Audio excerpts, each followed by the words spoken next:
I am not a guitar player. I don't have much interest for it, I don't play it particularly well, and frankly, it doesn't fulfill me as much as playing my flute does.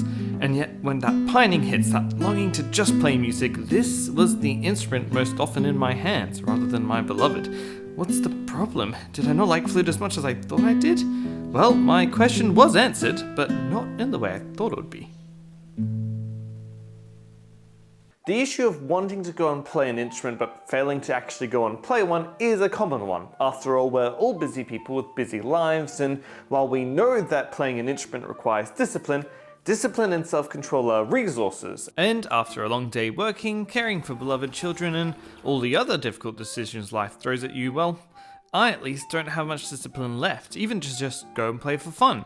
Yet for me, the guitar circumnavigates this problem because of one reason: convenience. You see, the flute is not a convenient instrument, not even close.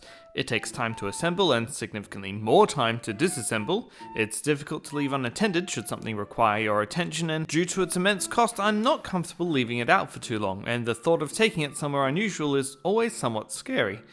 This compared to the guitar, which is literally an instrument you can just pick up and play, and well, it's starting to make much more sense why I play guitar more in busy periods. For the flute to match it, it would need to be fun to play, ultra low maintenance so that I don't need to clean it after every single play.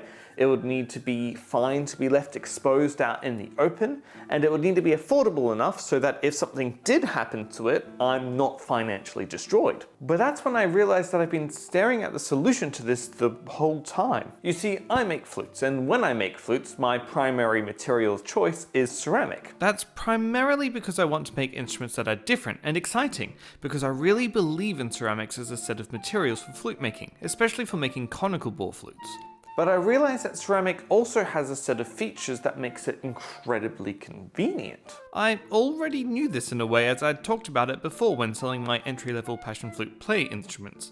I'd frequently mention how they're not made of woods that crack or metals that tarnish, and how they don't need swabbing after play. But I'd always thought of their easy care nature as making them approachable for beginners, rather than the value that they could have in being convenient. So I decided to run a test and set up my desk with some flutes, a PassionFlute play in C5 and a PassionFlute play in G4, and left them there for a while to see what would happen. And, well, they multiplied! And not only that, but my flute playing skyrocketed. Now, whenever I felt like playing a new song, I'd reach over, pick up an instrument, and play it by ear. When watching something or waiting around, I'd pick up an instrument and finger on it. I can't say that this massively increased my capability of playing these instruments, even if it did make practicing a little more convenient. But what it did do was stop my flute playing from ever stopping. In the last month, I've been travelling around quite a bit for some non-music related work, and because of that, I hadn't been performing, recording, or practicing. I've simply been full on with other work. I've genuinely only played my metal flute twice. And yet, I haven't stopped playing the flute.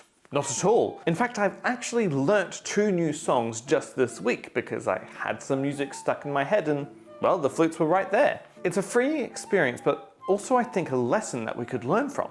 When struggling to practice, we think about how we should develop better self-discipline, but we don't tend to think about how we could make practice more convenient so that it requires less self-discipline. And we don't typically think of instruments like this either. Perhaps when looking at an instrument to buy, convenience should be a factor.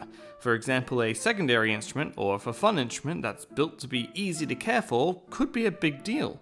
Or if we're talking about professional instruments, perhaps some accessories or clever storage options could have little small life improvements that add up to some significant change. So now I'm wondering, have you ever had an experience similar to mine? Or if not, what do you think about the idea of convenience? Do you believe it should be more of a focus for instrument and accessory makers and buyers, or not? Let me know in the comments.